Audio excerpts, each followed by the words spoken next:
Welcome to New Hampshire Unscripted with your host, Ray Dudley.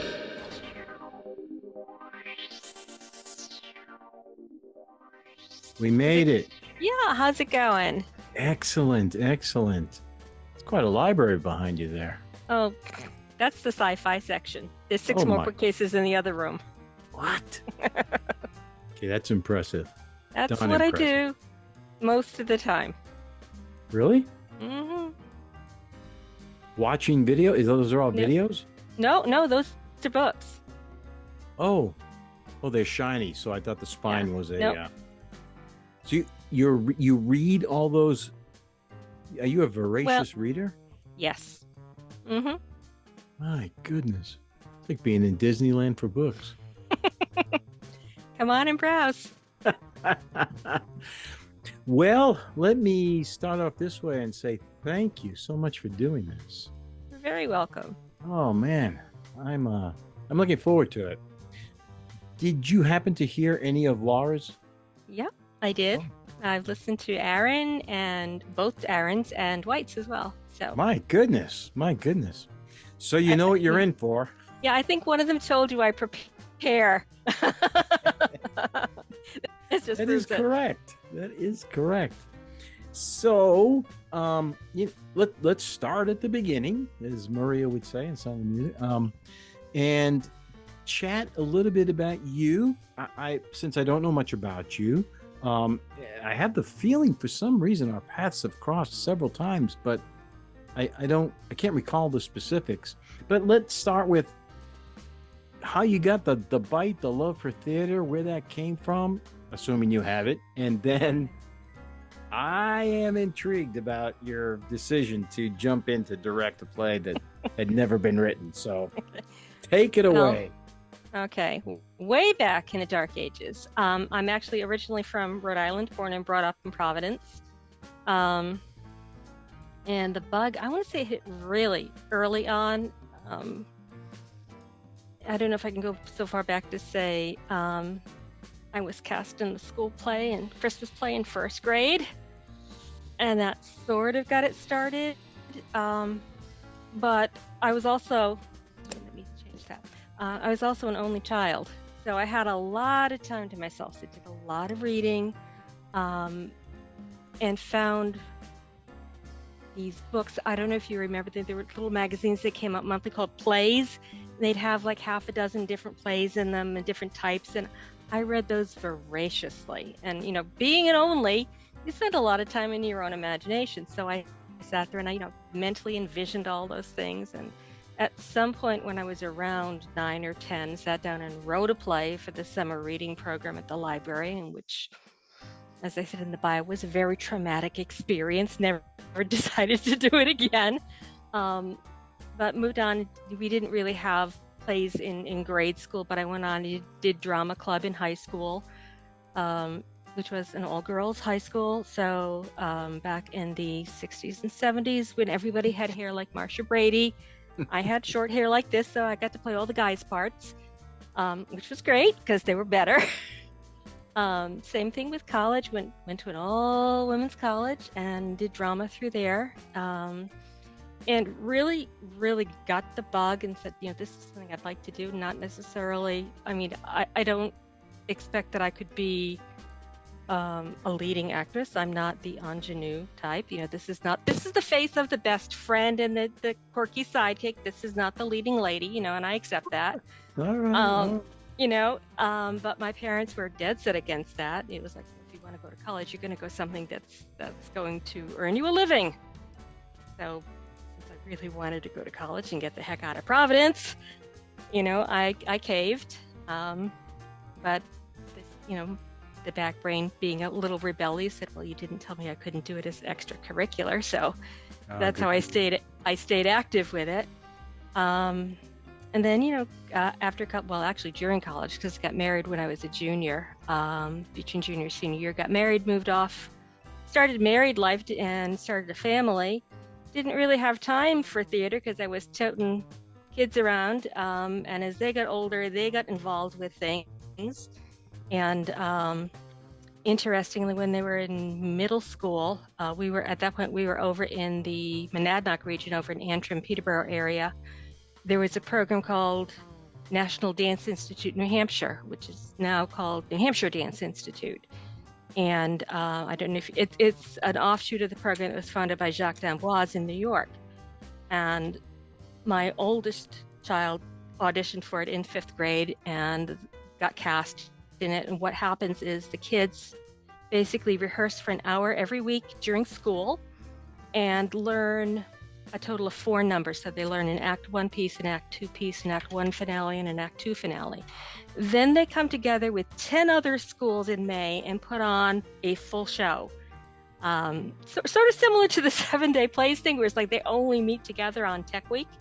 And they do a full show, and it's impressive enough. They did it over at Keene State College, and they bring in professional musicians from New York. The musical director is, oh my gosh, his name escapes me at the moment.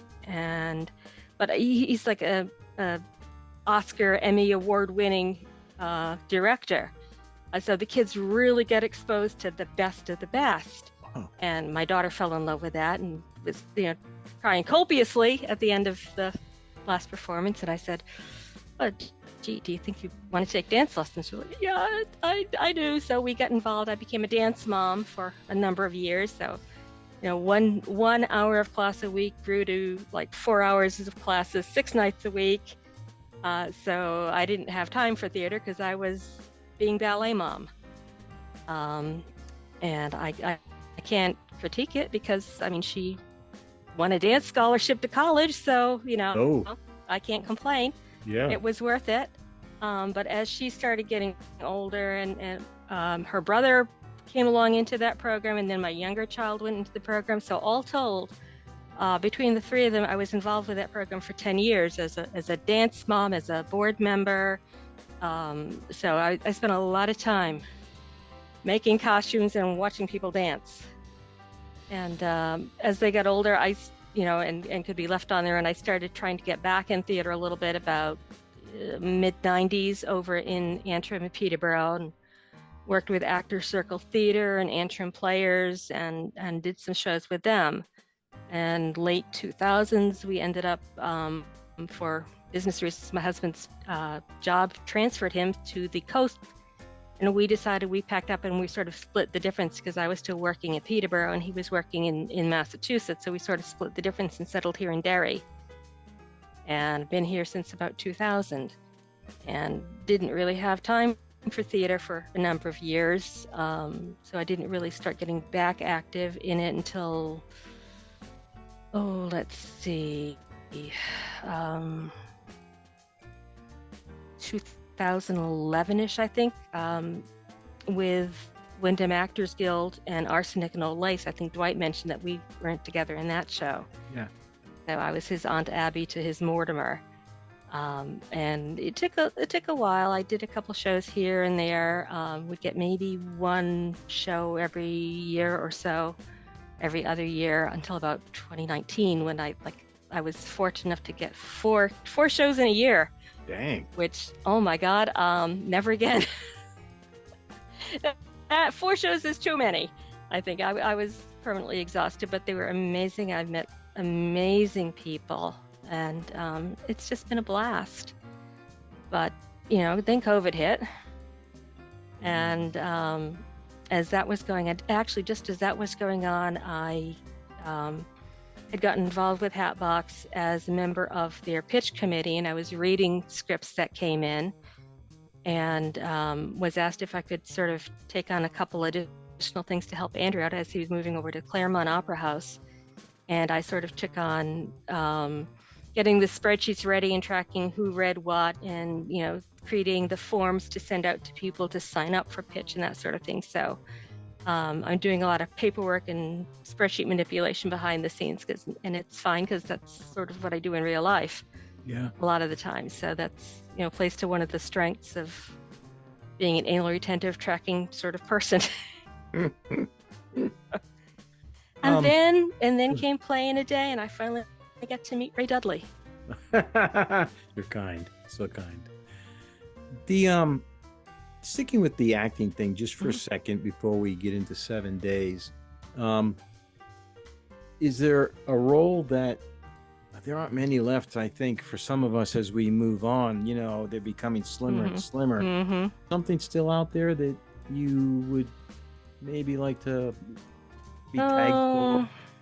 Well, anything in the old... There's something on my bucket list, and it will probably always stay on my bucket list because I don't see anybody ever doing it. And that's Hecuba. Not Trojan women, but Hecuba by Euripides. And I've only because I've pulled monologues out of it. Just because there's certain scenes where she talks about her daughter as her daughter lies dying in her arms, which is like just the chance to go whole hog, and it's like, she's my life, she's my Troy, she's my everything. How can you do this to me? It's like, I've wanted the role since I was in my early 30s when I was way too young for it, and now I'm depending how old you cast the daughters, I'm probably still on the far end of too old for it, but que sera. You could always direct it. We'll talk about that later. Your resume's building.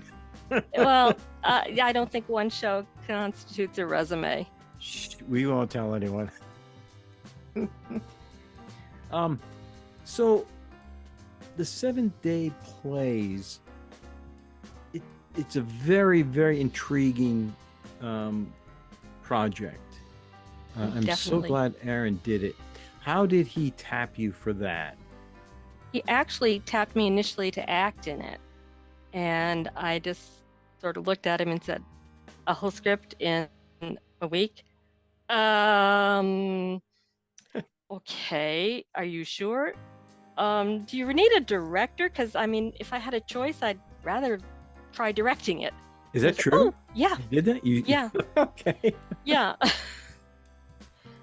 Simply because I had done the 48-hour film festival with him the year previous, with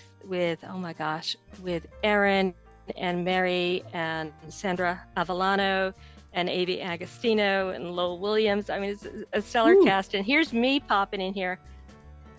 I know, a little out of my element, trying to learn lines in a day.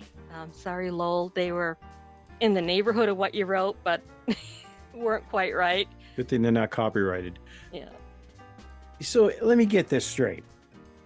You had the chance to just kind of learn some lines in a play that hadn't been written yet. And you turned that down to direct a play that hadn't been written yet, with a cast you had no idea what you could end up with, and a prop that you had no idea that was going to be there. And they're okay with that. It proves I'm crazy.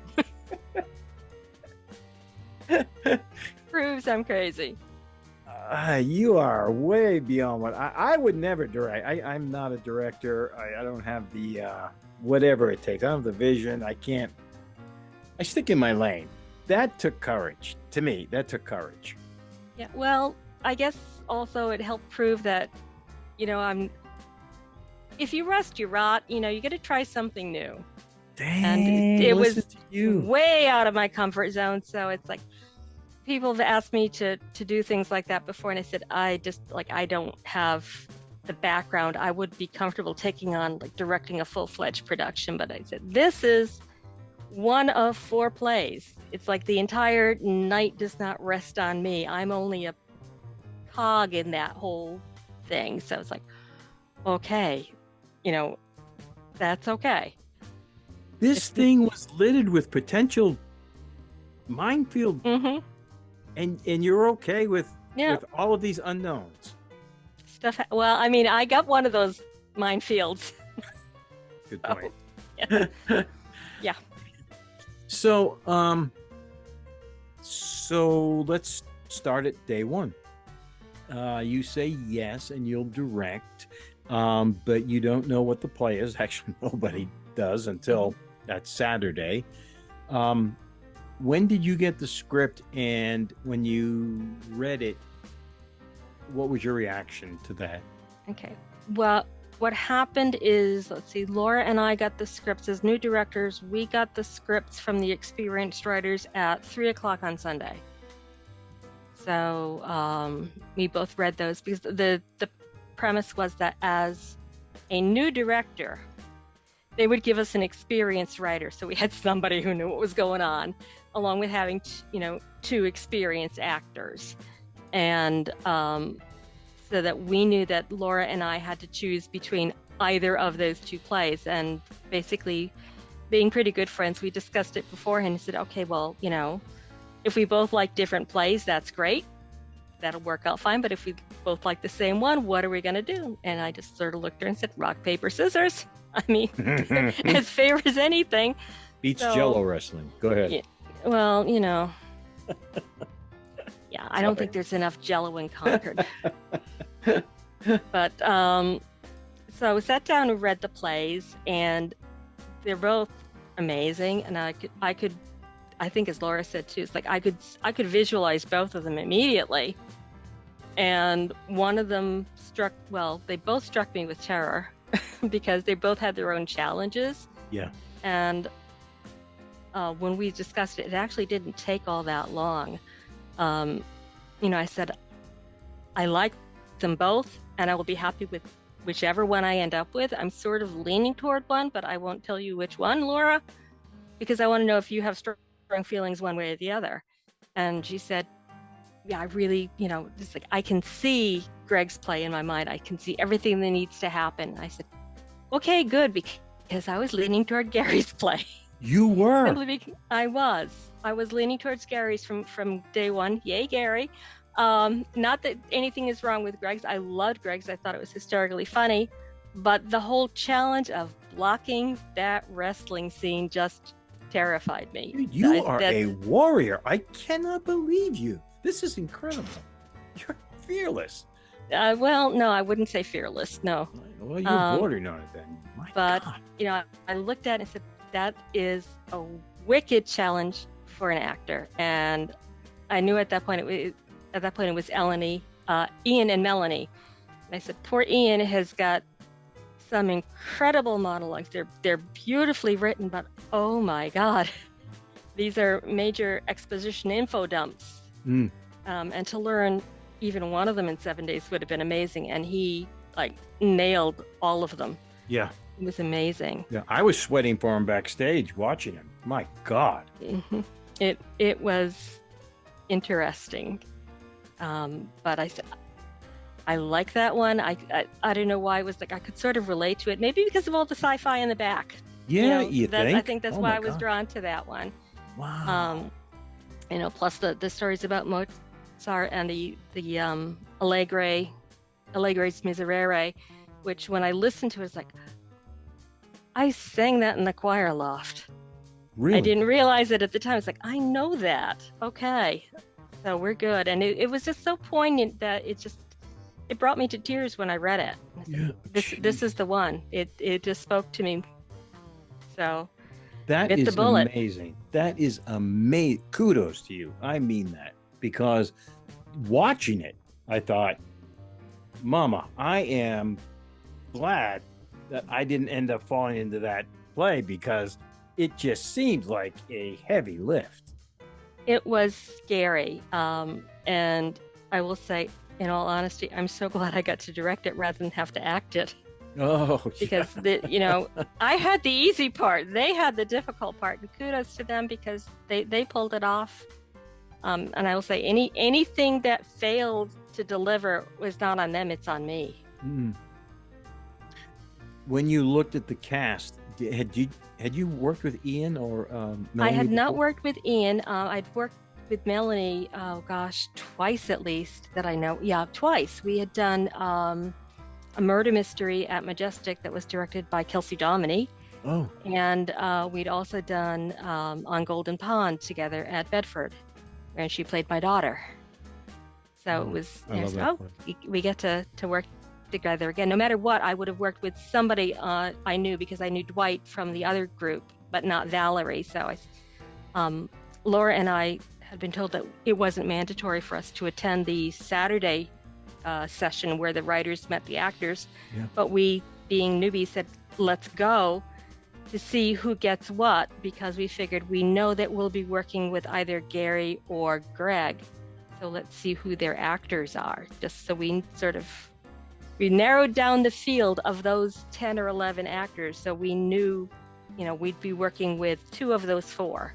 And just to see what was going on, and then watching them pick their props and getting their mandatory line.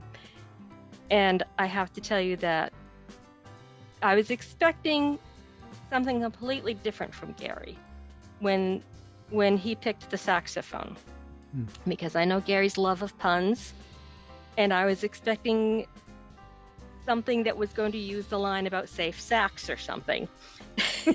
So when I opened this up and started reading and came up with something totally different, it was like, okay, this is not what I expected, but this is really good. Yeah, I'm with you. Of course, I didn't know anything about what Gary had written until I saw it, like the audience. So I was stunned by how cerebral this play was.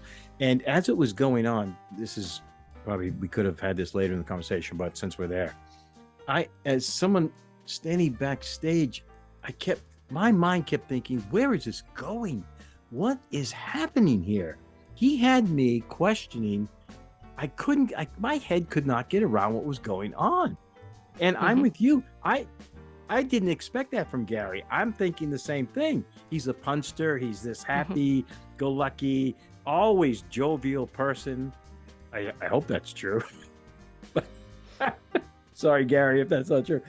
But that's what I had expected a comedy out of it. I had no idea what was coming up. Yeah, I mean, there were comedic bits of it, but it was by and large very, very cerebral and very thought-provoking. Yeah, absolutely. And as the pages went through, I'm looking at this going, is he a terrorist? What's going on? How does he know all this stuff? And you're literally like turning the pages because I can't wait to see what comes next. And he says, I'm a construct. And I was like, whoa. Okay, now this is taking an interesting twist. Where is this going? And just sort of followed down, willingly jumped down that rabbit hole with him. This is really cool. So you jump into this construct that he's created. How long did it take you to kind of visualize your setup, how you wanted this whole thing to look? Because as a director, it's your job to create this picture for the audience. You have it in your mind. Hopefully it's what the author had in mind, but how long did it take you to put that together? Well, the initial set layout, almost immediately upon finishing the script, I could see, knowing what the Hatbox looked like and knowing that we're working with things on 3 sides, is okay, how can I set this so that everybody sees everything without having somebody stare at somebody's back the entire time? Because part of me is looking at this going, this is almost like trying to block 12 angry jurors. You have 2 people at a table. Yeah. You've got to do something to make this interesting. And Gary was very sparing in his stage directions. Basically, we had Agent Gabriel coming in the door and going to the table, and then a couple places where they were specifically told to sit. Then at one point, it was, as the actors continue, they rise and begin circling, trying to establish dominance. And it's like, okay, so we're going to be getting up and, what I called doing walkies every once in a while. I said, okay, well, how are we going to make that interesting? That's about all you can do if you have people sitting at a table. At some point, they've got to get up and walk around and do something to break the monotony of sitting and staring at people sitting at a table all night. Yeah. I don't know that I succeeded 100% in getting that done. I wish I had more time to do that because I'm not entirely happy with the way I did it. And I would probably be tweaking it up until curtain, except I knew that's not fair to the actors. So we sort of set it in stone Thursday. I said, okay, we're not going to tweak it anymore. But it's never going to come out the way that you want it entirely, I think. I had to at one point say, I know enough to know that I have to freeze it at some point, preferably soon enough that they can be comfortable with it. And that even if it's not 100% of what I want, it's the best I can do for now. So I just have to accept it and just polish that little best I can do for now to get that up to as good as possible. So I think the actors were amazing. And again, any faults, anything that, didn't work well, it's not on them, it's on me, because I'm the one who told them to do that. So what were your rehearsals like? Well, the first few, until you hit your mind. yeah. It was amazing. Not having directed, I can't tell you what kind of a director I think I am. I'm hoping I was collaborative. But the first thing I said was, do you want to sit down and do a read through, or do you want to get on your feet right away? Because, I'm fine with either. I wanted to see essentially how they would move without any direction, because there are times that, these are both two very, very, very good actors. They've got good actorly instincts. So I wanted to see what compelled them to get up and move where, because I felt that most of the time they were probably going to make a very good decision just based on the way they handle their characters. Instinctively. Yeah, very instinctive. And I wanted to look at that and say, they're the ones who are building their characters. So I want them to be true to their characters. So how they walk, how they talk is going to be based on how they're building their character. Let's see if it fits with what I envisioned. And it came out, very close. I said, okay, this is great. My concept is, okay, the wall is here. I want you standing there. I want the table over here. Come in on this end and go. And then they just did their thing. It's like, okay, that's not too bad. And I just basically said, okay, let's make a couple changes. And I would say, I want you to turn on this line as opposed to that line. And on this, I think there were only a couple places where I said, I want you to do this here. And for a lot of it, when Ian was having his long speeches, I said, you need to pace. And he had told me that he learns when he's walking, and he learns his lines while he's walking. So I said, okay, great. If you spool it in while you're walking, it'll probably help to unspool and walk while you're saying it too. So that's why we said these long speeches are going to be done, being very professorial and walking them. But I don't want you to do it the same way every single time. So about day 3, I looked at him and said, be like a bee, just wander all over. As long as you get to this point at this line, I don't care how you get there. Just don't do it the same way you did on your previous walk. Because I don't want to watch you walking from left to right and back again every single time. Just do it a little differently every single time. Yeah. So I gave him the freedom to play with it, and he took it. Ian's character, of all the plays, his vocal choice, it was very staccato, very I don't want to say mono, but there was a deliberate deliverance there. Was that his decision, or was that written in that way? No, I believe that was his decision. I think he took the word construct and went with that and made it that alien character. At one rehearsal, he and Melanie and Mary had commented that he thought it was like a certain character whose name escapes me, and it's from a show that I don't watch. It's some sort of sci-fi robot android type character, and whom everybody else recognized but me, because I'm the wrong generation.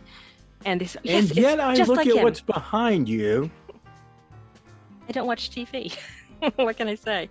Fair enough. So the TV references are lost on me. All right. But he sort of took that monotone of that character, but then used that very precise diction of like a data, and put that in there. And just, I think it informed his walk as well, because he did not, take a normal easy stride. He had very deliberate, very small steps, almost as though this was a new process for him as well. And I liked it. It fit with his character being not from here. And I said, it's not what I imagined, but I like it and it works. So we're going to keep it. Mm. And I think that's the first he's ever heard me say that. I had no criticism with it, so I didn't say anything. It worked for me because it accentuated his difference from Agent Gabriel. Yeah. Yeah, he never. This is an interesting play because along with that, it's not robotic. It's not monotone, really. It's very matter-of-fact-ish speak. And he matched it. So he really walked this fine line. His body was never over emotive. It was very matter-of-fact, purposeful what he was doing. And his answers were very precise. I'm guessing that's Gary. But it was a very interesting play. I mean, we compare it to what was preceding it with Dwight and them. I mean, this couldn't be on a further end of the spectrum here. It's like a complete 180. Yes. Yep. If you think about the action in the scene, it's all coming from the detective, and which is kind of interesting. And matter of fact, when I hope I'm not giving anything away, it's not like we're going to see this again next week, but she runs out of the office at one point. Is that in there as well? I mean, she takes off and just starts looking for people. Yep, everything you saw was as written. Man, I think the only unwritten part, how can I phrase this, is when you heard the name calling. The names were her choice, because Gary had written she runs out. You can hear her down the hall calling out various names, and so she chose the names or the titles that she called. And I think our only comment was, we said, let's keep away from Jones, Smith, and Brown. Let's put some true diversity in those names that you pick, please. That's all I ask on the names you choose. And did you think that how do I put this? Did you ever think that wouldn't work, where she runs out like up through the vom and around the? No. Did you ever have a feeling like this could turn out hokey or whatever? Early on, we had thought about doing it as a pre-recorded, just have her run off and have the sound effects of her calling and the sound of footsteps receding and coming back. We were going to plan on doing something on that on Thursday when, our bomb dropped on us, and we said, okay, we're going to do that live now. We might as well go there. Yeah. About the bomb that dropped. So go ahead and address that and how you found out and how much panic, how long were you frozen with fear? 3:00 on Thursday, I got a message from Aaron and Mary saying, have you heard from Melanie yet? And my first thought was, no, what's happened? Because I knew that her wife had not been well, and I thought something might have happened to Laura. That was my first thought. And he said, no, she has COVID. And said, and this may sound horrible. My first thought was actually, I was relieved that something had not happened to Laura. Yeah, physically or whatever. Okay, it's COVID. Okay, we can deal. I have no choice. I have to deal. Yeah. Okay.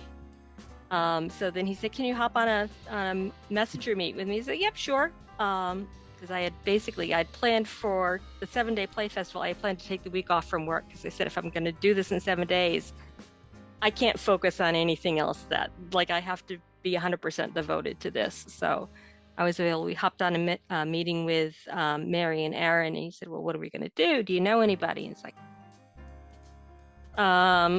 and his first thought was, how are you feeling? I said, well, I'm sort of gobsmacked. He said, no, physically. I said, don't take my blood pressure right now, because I probably would spike through the roof, because I'm like, oh my God, I can't believe this, but I'm glad it's only COVID, because I know that Melanie, takes good care of herself, so she's fully boosted, so life is good. As far as that goes, it's like, okay, we got hit with something, we have to deal with it, we have no choice, so what do we do? And then it was, we need to bring Ian in on this, so they texted Ian, is Ian available? It's like, so Ian hopped into the message with us, and he got told that that Melanie had COVID, and was asked about if he knew any actresses would be available. And he sort of leaned back, Kelsey, can you come here a sec? And that's how Kelsey got drafted. That is not what I was expecting. God bless her. I'm thinking the call's going to go out, the phones are going to be ringing, people are scrambling. This dude just leans back in his chair and reaches into his back pocket. Good grief. Pulls out that amazing actress that he happens to be married to. So it's like, and I've worked with Kelsey before. So I like, oh, awesome. You're available. Thank you, God. Like, thank you, Kelsey. Thank you, Ian. Okay, see you tonight. Oh my God. So Kelsey came in Thursday night. She basically had a quick, 10-minute blocking walkthrough of this is, here's the door, here's the window, come in here, go out there, sit here on this side of the table, and here's our blocking, get up here, go there. And she ran it twice, pretty much had it down pat, because Agent Gabriel doesn't do a lot of walking around. Yeah. And came back, she was different from Melanie. Her persona is a little different. Again, different, younger woman. So she presented the character a little bit differently because she's at a different stage in her life. So it came across a little differently. It was still a very valid interpretation. I liked both of them. She had, I will say, maybe a little more obviously snarky than Melanie's interpretation. I think Melanie had a drier sort of sarcasm. And Kelsey's was more of a, nudge, nudge, nudge, poke in the side sort of thing. But that's also functional because, she was married to Ian, so she could push the boundaries with him a little bit more, I think. So, there's times at points I said, okay, well, I'd like to change this one little piece of blocking where I had Melanie doing this. I'd like you, if you're comfortable with this, to really get right up into his face when you say this, like as close as you can comfortably get. And she said, oh, yeah, no problem. And she did that for me. So I think that was the only thing that we really changed in it. Just to bring her up that much closer to him for a confrontation. So this is interesting because you don't often see two different, let's say, interpretations of the same script at the same time, because most of the time you'll see somebody, it'll be in another production. Oh, they do it this way, but you have this opportunity here. You could have been very stagnant and said, no, this is the way it had been done, and you need to follow these parameters. But being open to her interpretation, that I think that speaks volumes, because you could have really put the hammer down. You only had like one day to go, so now you're willing to work with this whole different, her adaptation of what she's read into this character. That's well, you had to see it.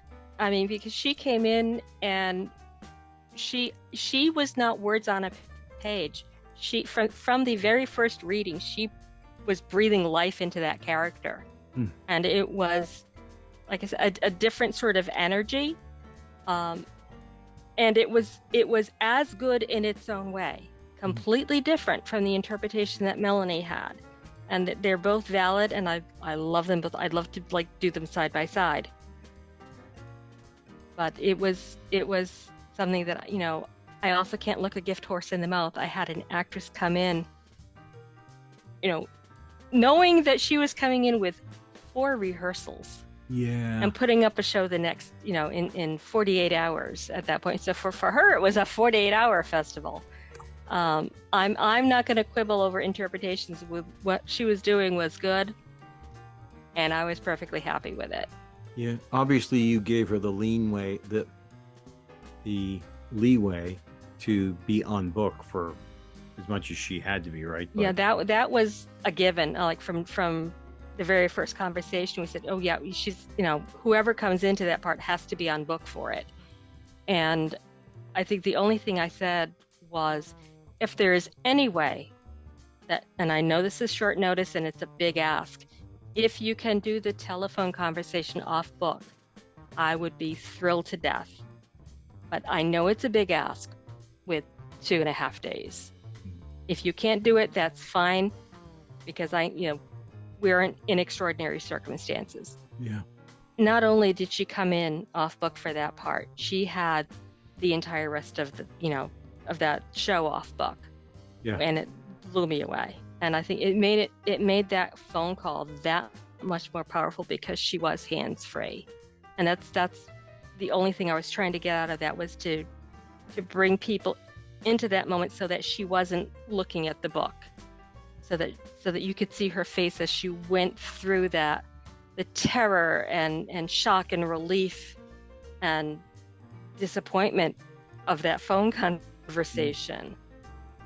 And to see that face as opposed to seeing, what was left of her with her face in the book. I wanted the audience to see that. And I'm beyond thrilled that she was able to do that for me. Yeah, and I feel like I owe you forever, Kelsey. You, for the most part, you couldn't even tell she was on book. I mean, it worked so well into, the fact that she was, it just looked like something a detective would be doing, going through their notes and that kind of thing. And so it melded very well into the play. We had cheat sheets, actually. From the beginning, I had cheat sheets in the folders with the lines that occurred at that point when they were referring to that particular folder for that particular event, just in case they had a problem. It's like, okay, there's the lines there in as big a type as I can print. But somebody also said to me when they were looking at her with the book, they said, oh, I thought that was her dossier that she was referring to. It's like, yeah, absolutely, it was her dossier. Yeah, we planned that. So, did you guys have a dark night? You did not? No. Well, because of the circumstances, no. We had, we had Mel for Monday, Tuesday, Wednesday. Kelsey came in Thursday and Friday. And then we went to tech on Saturday. And we were first up on Saturday. We quit Friday after 2 run-throughs because we knew we had early call. I said, I want you guys to be able to get home and get some sleep.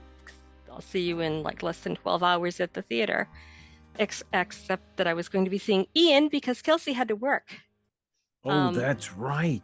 In among everything else, Kelsey was gracious enough to step in at the last minute, but she couldn't be available for tech because she was scheduled to work that morning. So tech was Ian alone and, Greg and myself. So again, I sort of looked at Ian and said, there's a lot of unspooling you do. And we found that the more we ran it, the more difficult, you sort of lose it. You had so many iterations in you before you'd start to lose it. Said, I don't want you to waste everything in tech rehearsal. I said, do you want to run anything? And he said, no, I'm good.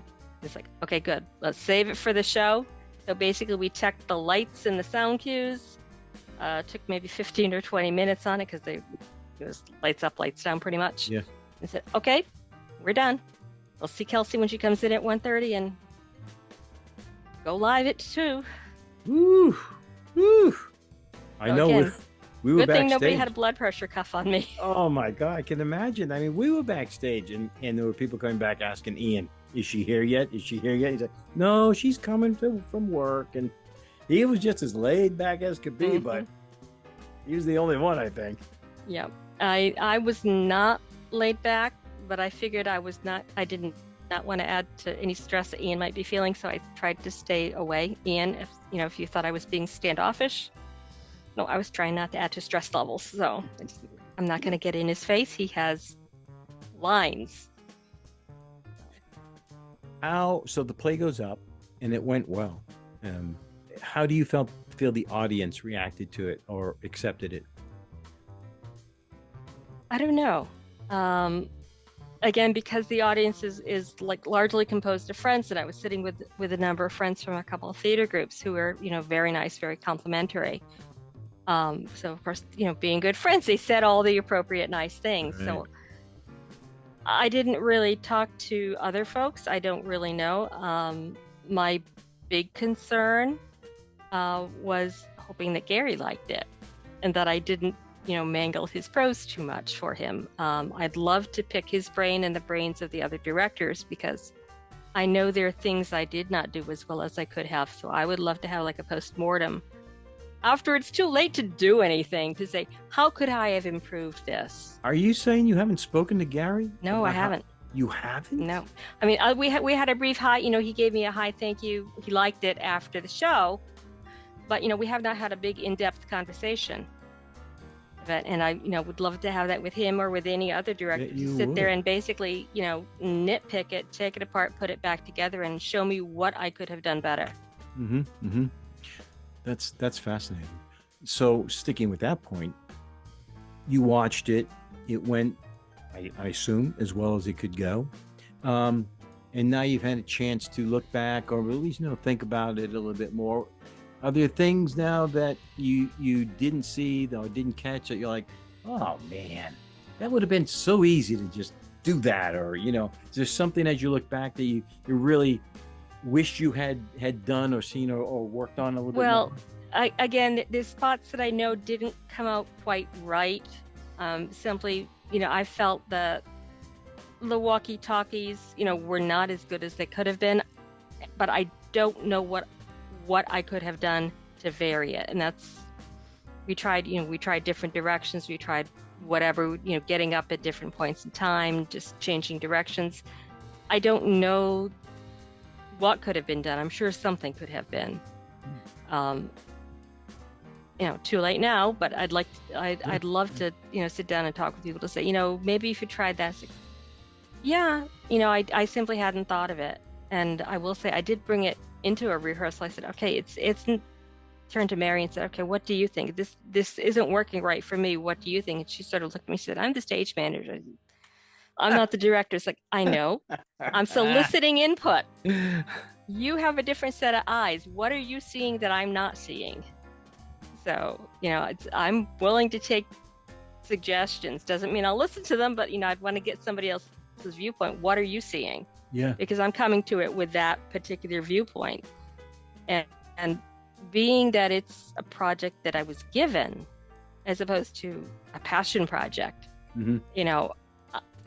I want to say I was not invested in that play to say that it has to be done this way because this is how I envision it. I've spent months and years working on this and developing it. Yeah. No, I got it on Sunday. I like it a lot. I can see things with it, but I didn't have the chance to really go in depth and analyze it and pick it apart and make it a passion project. So I'm very willing to entertain suggestions and input on it. It's like, what can we do to make it better? mm-hmm. Why is this? What can we fix here? I asked Laura yesterday, and I want to ask you as well. I guess I could ask every director, but as a first time, after you watched all four, I assume. Mm-hmm. Are you happy now with your choice that you took Gary's, or are there other plays that you're like thinking, oh man, what I could have done with that one, or thank God I didn't get that one, Oh gosh. I mean, I don't think I would have changed, because having seen the productions, I think every one of them was handled beautifully.